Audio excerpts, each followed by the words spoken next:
This is Rock Talk with Mitch Lafon. Mitch Lafon. Welcome to Rock Talk with Mitch Lafon, and I, of course, am your host, Mitch Lafon. Mitch, Marathon Month has come to an end. July is over. We are now August 2019, but you know what? Fear not. When I am not on the road, I will provide you with as many shows as possible up until September.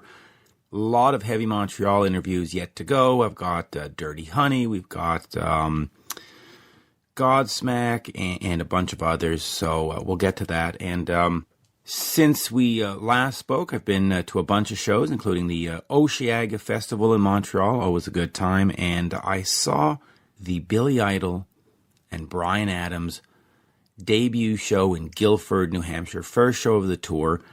And boy, you know what? It's an 8-show tour.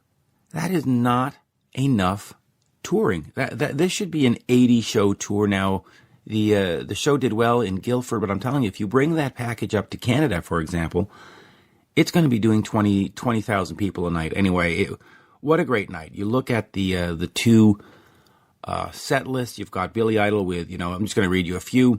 Dancing with Myself, Flesh for Fantasy, Eyes Without a Face, and then you finish off with Rebel Yell, White Wedding, and you look at Bryan Adams, Kids Wanna Rocks, Somebody, Run to You, Summer of 69, Everything I Do It For You, Back to You, Can't Stop This Thing We Started, etc. It essentially is a show where you get 30 of the greatest MTV Much Music era videos thrown at you in a 3-hour span. There is just no sitting down and getting bored with this. Now, on Saturday, August 2nd, 3rd, the band or the tour was in Maine, I believe, and they had Cheap Trick opening up the whole thing. So, first of all, I didn't know that because I would have made the trip, but they had Cheap Trick, Billy Idol, and Bryan Adams. Like, anyway, we had a great time.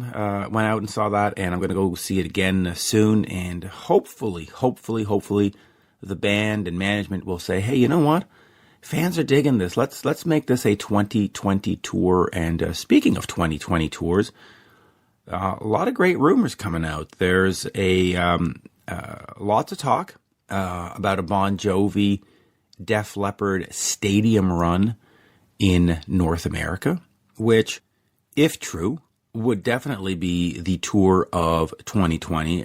If Journey and Def Leppard could do stadiums and sell them out and create a buzz, well then Bon Jovi and Def Leppard will be the greatest package of 2020. There is also talk of, it's going to happen, of the Judas Priest 50th anniversary tour. And, in fact, that brings us to our guest today, KK Downing. I had KK on the phone on August 3rd, 2019. So if you're listening to this on August 4th, when I'm putting it up, yesterday, I had him on the phone yesterday, and we did discuss the 50th anniversary tour and what he plans on doing, and Les Binks and his Priest tribute band. Is that the right word for it? And we also tried to clear up some of the latest stuff that has been said in the news. So we're going to get over to KK in a minute. Please, if you can, head over to loudtracks.com/Mitch to pick up a t-shirt and support the show. And also, listen, every so often I've got to say, if you want, head over to PayPal, mitchminute@aol.com, mitchminute@aol.com, and offer a donation for the show. It does cost me quite a bit to get this up and running every day, every week.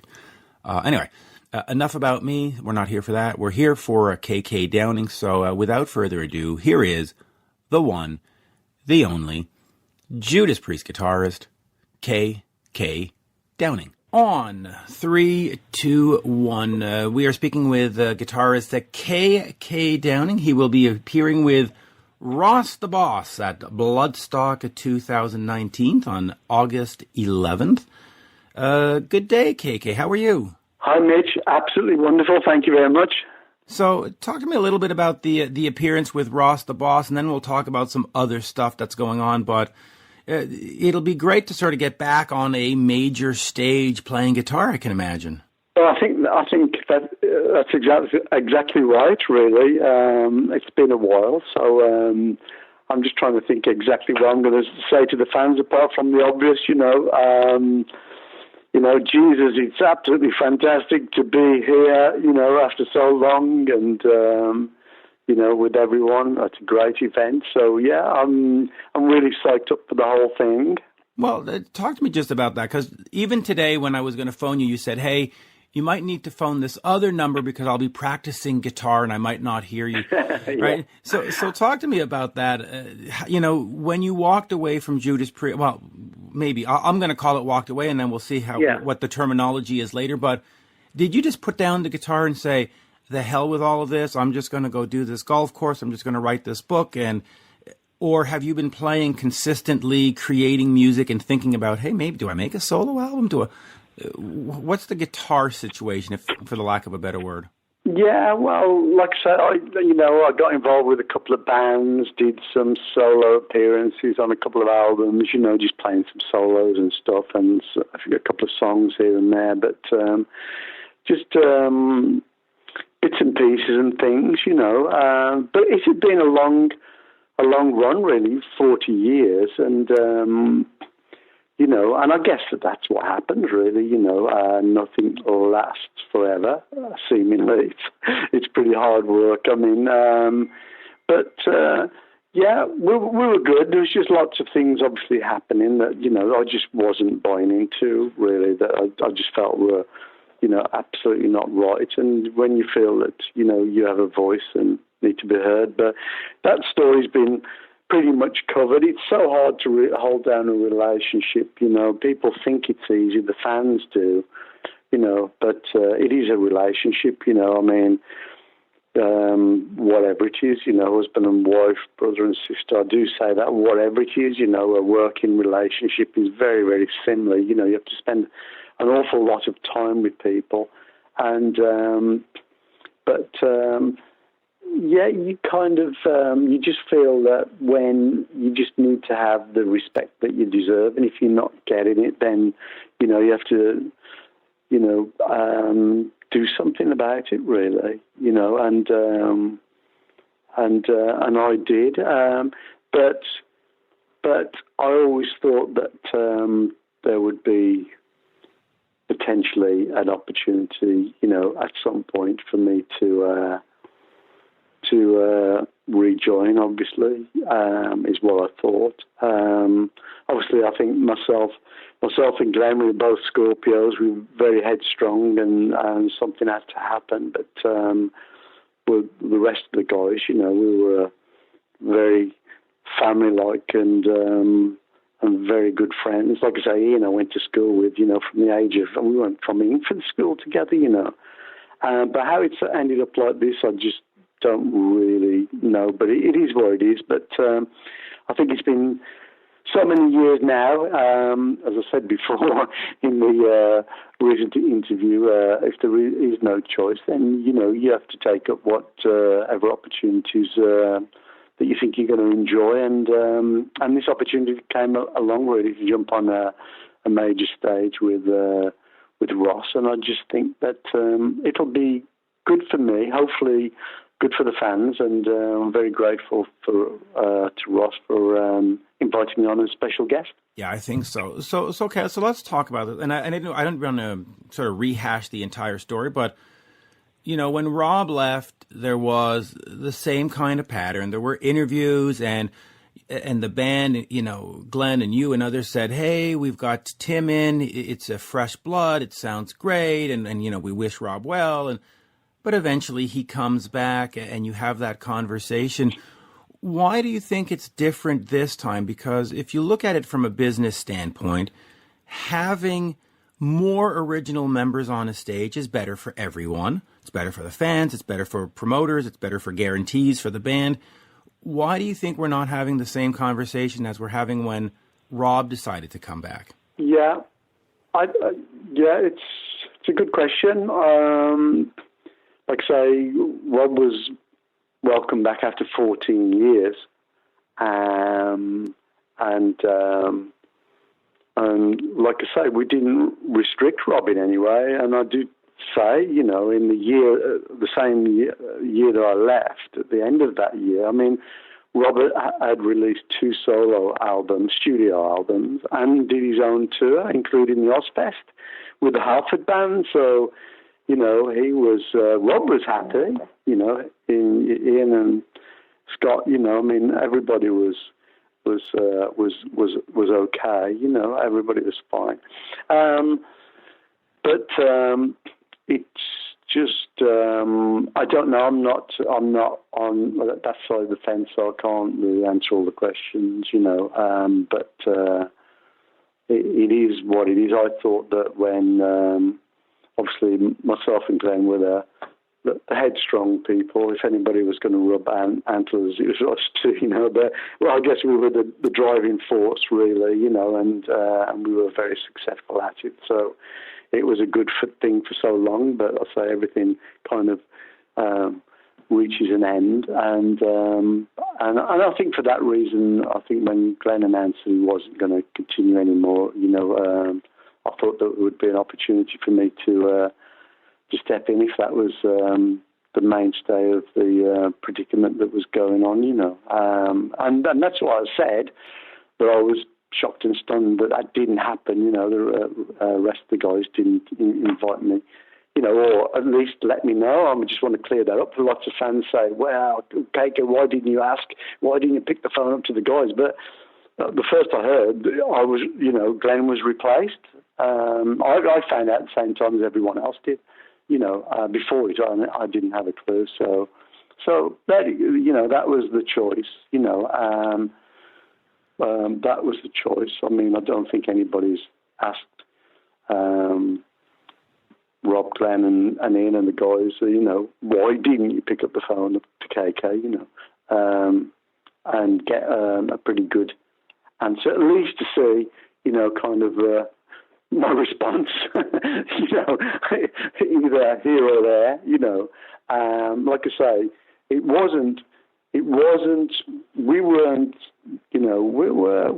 we got along pretty good. It was just the internal kind of political things that was getting to be a problem for me, other than that, we got on really well, socially, and there was never any issues, and I didn't do anything wrong, I was loyal to the Priest. I was the guy that was really absolutely 100% loyal. I didn't do solo albums. I didn't play with anyone else. I didn't want Priest was everything to me. And it was kind of tough. When Glenn said, I'm going to do some solo albums. And because you have to think when, and the same with Rob, when people in your band say they want to play with other people, it's kind of it's kind of. Well, you just have to accept it and let people express themselves, in the way that they want to. But, deep down you think, oh, I wish you wouldn't really do that, if you've got, because my theory is if you've got really good material, give it to Priest. And if it's not good enough for Priest, don't do it because it could embarrass you, Yeah, I agree with that point of view.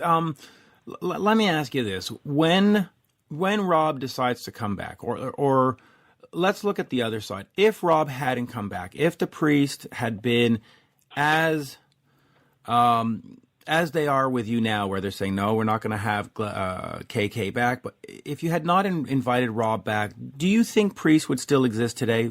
Or do you think that would have been an incredibly horrible mistake to keep him out and have this sort of same hard line of, no, once you leave, you're out. Leave us alone. Yeah, well, I think when Rob left, you make the best of it because we didn't have a choice. Again, we had to go ahead, without Rob because he'd made a decision and there was going to be, and we allowed Rob quite a few years, to be fair, in which to change his mind, and come back, But I think it was after 5 or 6 years, we were, we found Ripper. And went forward without another choice.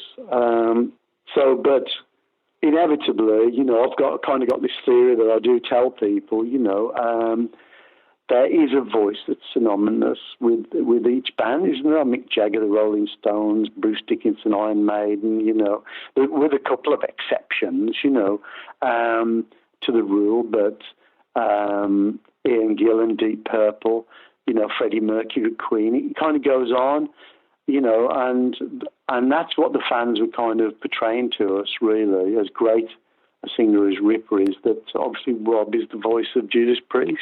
And you can kind of understand them wanting the return of that because they grew up with it, from a young age as fans, so that's a very understandable situation, really. So, but and you said before, Mitch, really, the more, and I have to agree, the more original people on the stage, it seems to have a benefit, I think, really, I mean, for me as a fan as well, Well, it has a great benefit. I've seen plenty of contracts where it says you need to have X amount of original members on the stage for us to book you to this festival, for us to book you. And I'm not just talking about Priest. There's all kinds of bands that have changed members. And promoters do put that in contracts that we need. It's been reported many times in 2003, 2004, Kiss toured with Aerosmith, and the promoter said, we need 3 original Kiss members or this is not happening. So there is money to be made.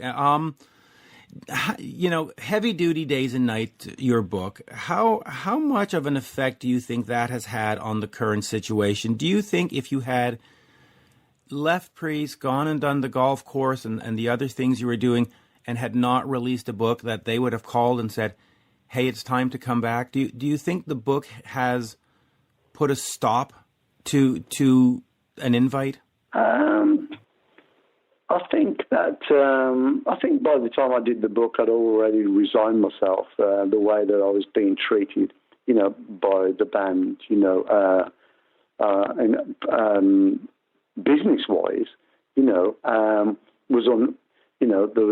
it was unfair, and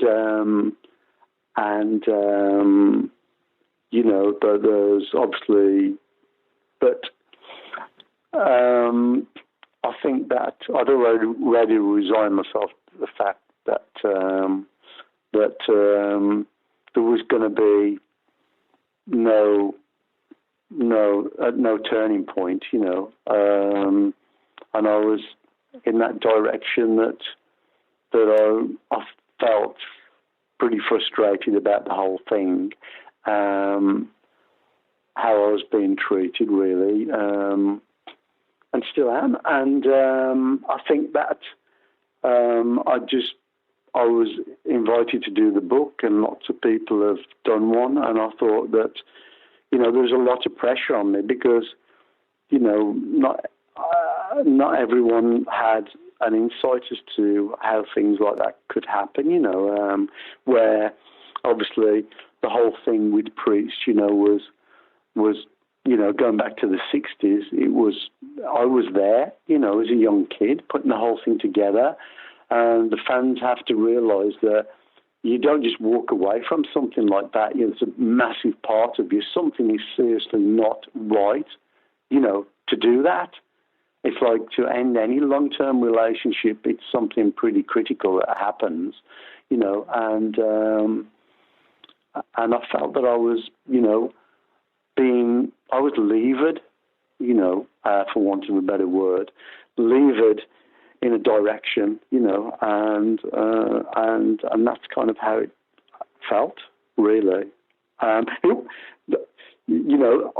had actually owned and managed and run, the estate, in fact, I started, the golf course was built in 2003, and I've been running a management, and I had a team and all sorts of things, and I've been running the whole estate as an agricultural estate and everything since 1985. I had people to take care and look after things,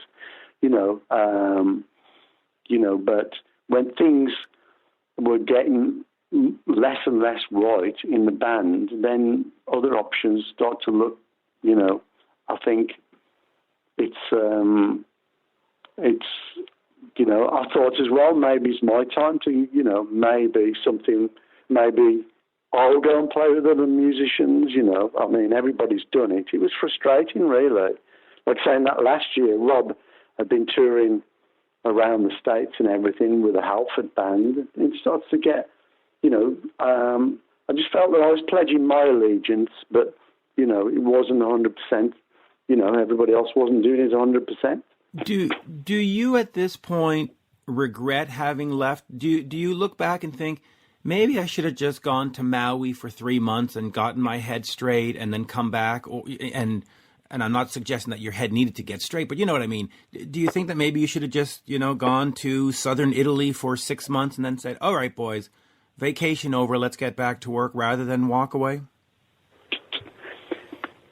I don't know, Mitch. As I said before, everybody has a perception. The Priest is a massive band and that, but, in reality, so many other bands, just became much more bigger commercially, really, than Priest, when it comes to packing people in, we were overtaken and I felt that, we should have been every bit as successful, as a lot of other bands, and it just didn't seem to be. It just seemed to be on a decline. That's all. And whether I said before, whether it was commitment from, other members in the band, 100% like I was, or not, I don't know. But something wasn't right about the whole organisation. The whole thing wasn't right.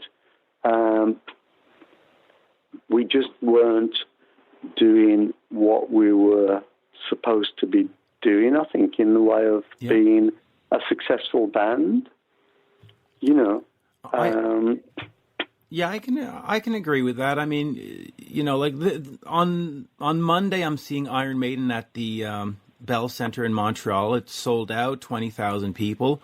I think that if you look back in the 80s, Judas Priest was just as important and just as vital. And I recently saw Judas Priest in Albany in a theater that held a little over 1,500. And you scratch your head and go, wow, why are they not playing the arena? Why are they not doing... But anyway, let me ask you this. Les Binks has a band out called Priesthood, and they're doing the 40th anniversary of Unleashed in the East. Is that something that at some point might interest you, to put together a KK Downing's Priest something and go out and play the songs? Or is what Les doing not of any interest to you? That's just not your thing? Yeah, no, I thought about it, I thought about it, I mean, I've met up with Les, and he's doing his thing. I think that, all kinds of things have been said, I mean, I know that Andy, who took over from Glenn, at one point I read somewhere in the press, he said that, he's not sure if he was in it for the long haul, I mean, don't get me wrong. I mean, it's, I don't know. I think that Judas Priest was my whole life, and that's what I was thinking, really, Mitch. It's, if I'm not in Priest, what am I in? And when you've had the best, then it's hard to settle for second best in a way. But not to say that at some point in the future, done right, it could be very, very good. I'll just have to see. Like, say I'm getting back on the stage again, and I'll just have to see how much that whets my appetite. But I'm very much looking forward to doing it. Well, listen, I hope it whets the appetite enough. And Andy Sneap is, of course, a record producer and now guitarist in Priest. And I do think at some point he has to think about the future and get back to record producing, because like it or not, I think Priest is down to probably the last 5, 6, 10 years at the most, and both Richie and Andy aren't going to end their career in 10 years. So they they got to start thinking about what's next, right? So hopefully. I think the guys have got quite a few gigs booked next year. So, but like I say, I know Andy, and I've said it before, and people took me wrong completely. But Andy, you know, he's a great guy. I've been up to Andy's place. You know, I've been Derbyshire, and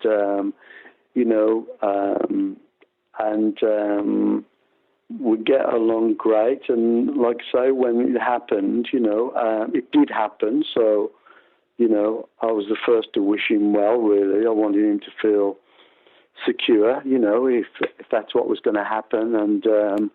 And Andy's a good guy all round. He's a godsend to metal, really, you know, as was, you know, Chris Tangarides, you know, God bless his soul. Both guitar players and producers, and well able to get on the stage. And Chris was actually on the stage a fair few times. I saw some video with him playing in Korea as a younger guy, you know. And so they're great attributes to any band. Well, they actually are. Let me just quickly ask you about selling the rights to your catalog. Dee Snider sold his rights to his catalog from Twisted Sister, and he said, listen, I'm not going to be around for the next 25 years. I'd rather have this money up front, and also it puts me in a lower tax bracket. So it was a very wise business decision on his part to sell that and stuff. Well, yeah, because I mean, you know, if you're subjected to paying tax on your assets, it's not fun every year. You know, you have to write a check, and it is a thing with you know, tax situations. We all have a right to mitigate tax as much as we can. But yeah, it's like a pension fund, really. I mean, all of my life, you know, we were writing albums and songs, and you know, I won't lie to you, Mitch, really. It was at any point you felt that you were, you know, doing the right thing, you know, because it was a lot of hard work, you know, enjoyable but hard work, you know, but building some kind of pension because you never know what's going to happen. An illness can stop you playing, an accident can stop you playing.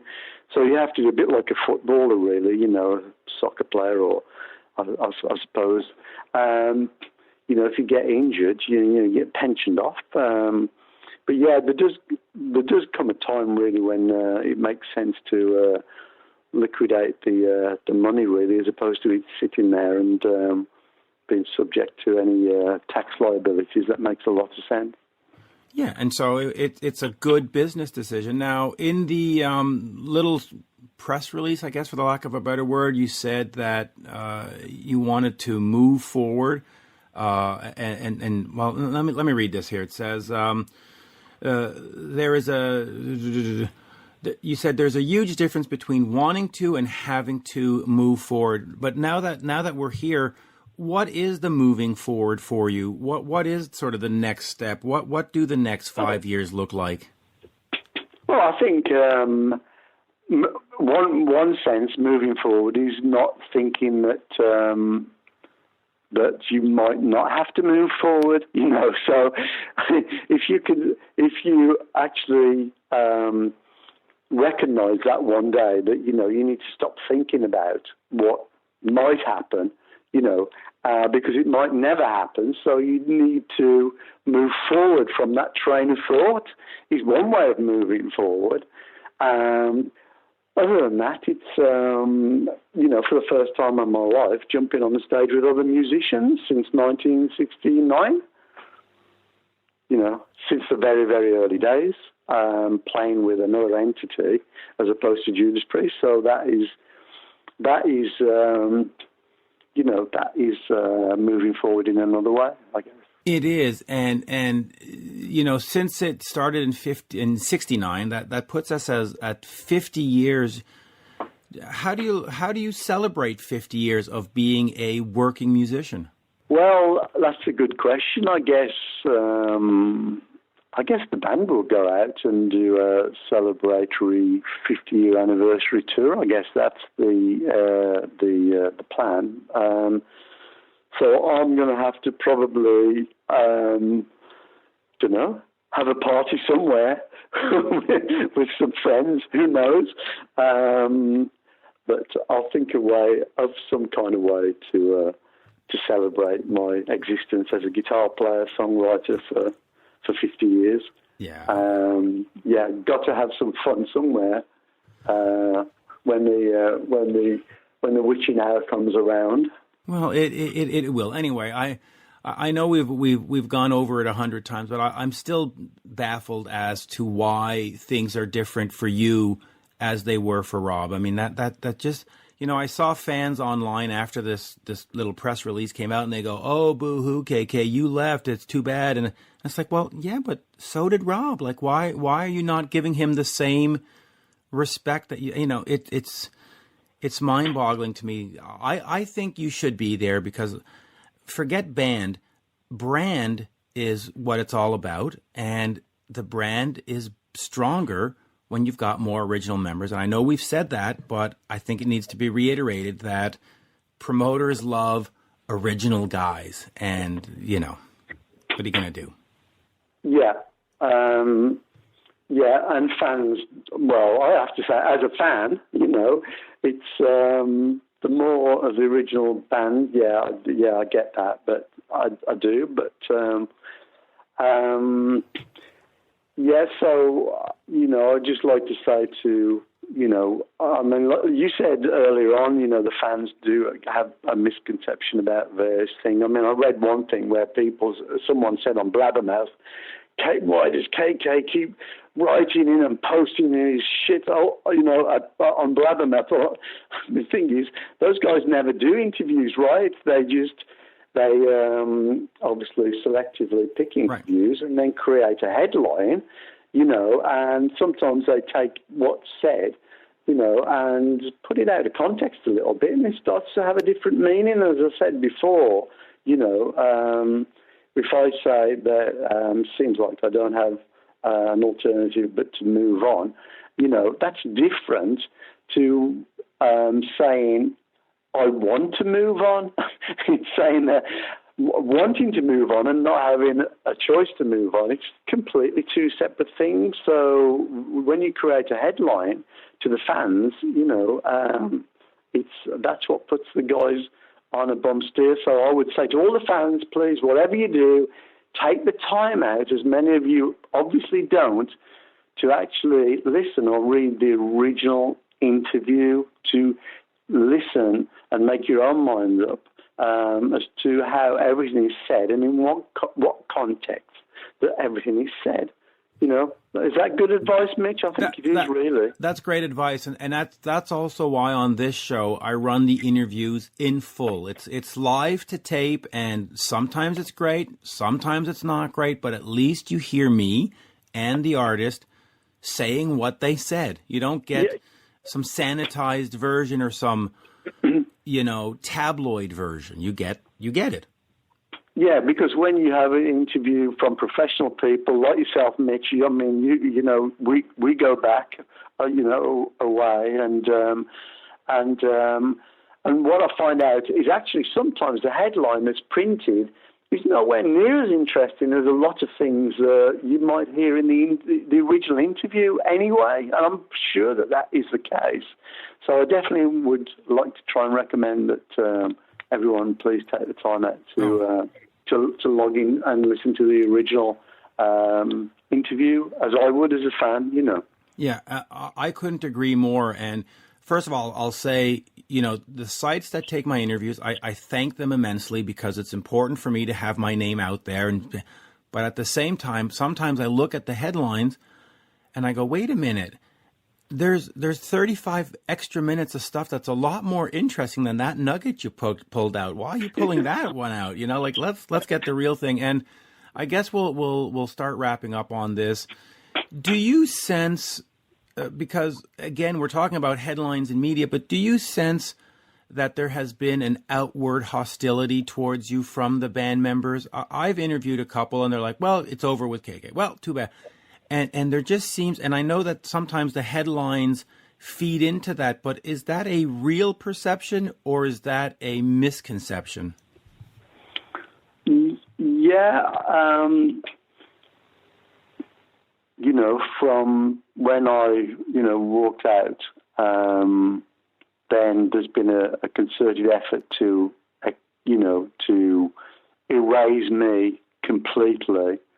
While I'm on that subject, I know Ripper in recent, he feels that there's been some kind of attempt to erase, which we need to look into seriously, really, because, the albums that Ripper appeared on, they're just not available. And I've seen fans saying, where can we, get frustrated because they can't, get the albums. It's a part of the Judas Priest history, and I'm extremely, extremely proud of it.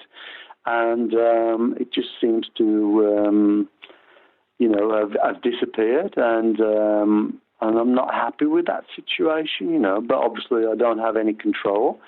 I do believe that Judas Priest, the brand, we have the rights of those records, but I need to find someone that will speak to me and answer some questions about that also. But yeah, I think that was the same sort of thing with me, really. It's okay. KK's gone today. Tomorrow we want him really gone. It seems to be that way. That's kind of what the deal is. Yeah, it's a shame. But hey, I'm going to say this facetiously, but maybe Les, you and Tim need to get out there and do a night of Priest somewhere to celebrate the 50 years and just celebrate his era, your era, because, it could be fun. Yeah. Could be a hoot.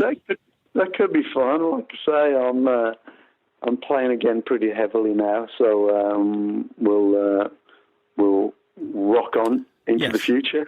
And your chops are still there, right? You're still KK Downing at Judas Priest. Yeah. Okay. Yeah. What did I hear? Ian said, I might not be up to speed or something. Give me a break, yeah, no, it doesn't work like that. When you've been a professional player for so long, put it this way, you could still, you could have some of these golfers are in the 60s and 70s or even 80s, Gary Player and that. They'll still go around any golf course that we might want to play and shoot subpar rounds, Yeah. You could put a tennis racket into... you see some of these guys, don't you? Some of these guys are like in the 60s or even the 70s, doing these exhibition matches, but they're still great tennis players, Once you've won majors, you can still kick anybody else's assets, in the arena. That's for sure. You absolutely can. And hopefully next year actually it should have been the 50th anniversary this year, but hopefully as we get to 50th anniversary celebrations, all living members should be able to have some kind of stage time with the Priest, and let's hope. I would like to see you back. Yeah, well, I never had any issue whatsoever with Scott, Rob, Ian. We were always good mates, and Glenn, obviously, I had total respect for Glenn, always have had and always will have. It's just some mechanical things or whatever just got in the way, and it just got to a point where, something had to give. We just weren't doing, what we should have been doing is what I think, it just wasn't going the right way. Because, the year that I left, we weren't doing that well. I've got to be honest, it wasn't as good as it should have been compared to a lot of bands that, had supported us, decades ago, had long overtook us and passed us. So something wasn't right, Mitch, and it didn't seem to be getting any better. It really didn't. But anyway, there it is. Obviously, I'll be on the stage. I hope everybody gets to check it out. Me with Ross the Boss. And that's going to be fun because he's true blue. He goes back, he's kind of, and Ross, I say Ross is in his 60s as well. So we'll be a good match there. And we're full on metal, and that's what we're going to do. And it's going to be a week tomorrow. Yeah, and it'll be terrific. And I'm just looking at this. It says that it'll be your first public appearance since October 17th, 2009. Wow. Is that right? I thought it was 2010. Well, anyway, listen, I'm quoting from a site. It says, this will be KK's first public performance since October 17th, 2009, when Judas Priest played the final British Steel 30th anniversary date on the Notre Dame World Tour at Japan's Loud Park Festival in Chiba City. Now, perhaps that's wrong, but still, 9 or 10 years is still... I can accept it. Yeah, I mean, whether it's 9 or 10 years, it's way overdue. So let's hope this is the first of many.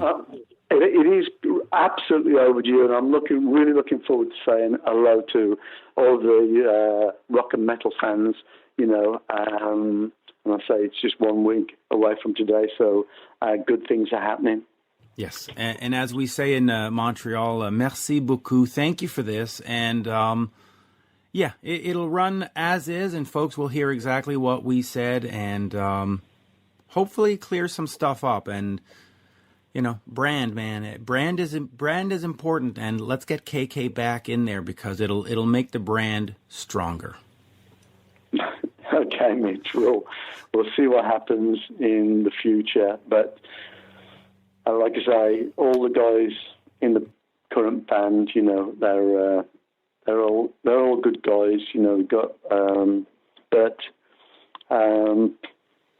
I just don't know why,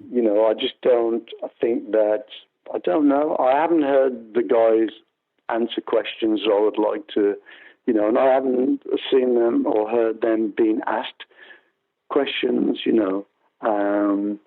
as to, as much as I have, obviously I've done a lot of talking about, the situation. But I don't see that happening, the other way, really.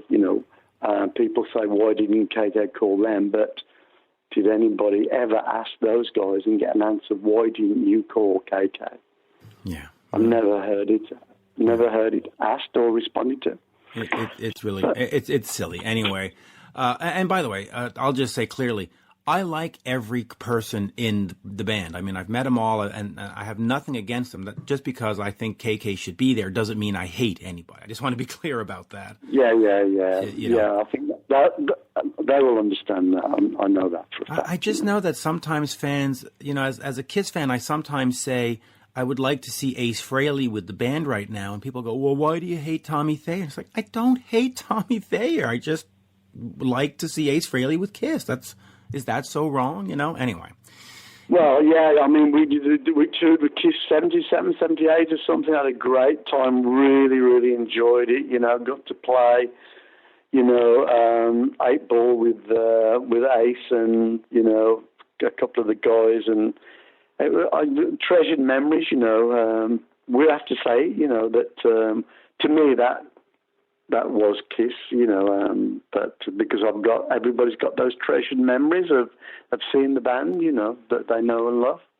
Yes, absolutely. And seeing you on stage with Priest, that's Priest. And that doesn't mean Andy's not good. It doesn't mean Richie's not good. It just means that for 30 years, that's what we saw, that's our memory, and that's what we want to relive. And that's fair. Yeah. Yes. As fans, we're all the same. We're all the same. But anyway. Yes. We'll keep moving. Cheers, sir. Have a good rest of the day. Okay, Mitch. Thank you very much for having me on. And as I say, a big hello to all of the fans. And hope to see you all soon. Yes. Merci. Bonsoir. Good night. Bye bye now. Take care, Mitch. Take care. Bye, mate. You're listening to Rock Talk with Mitch Lafon. Rock Talk.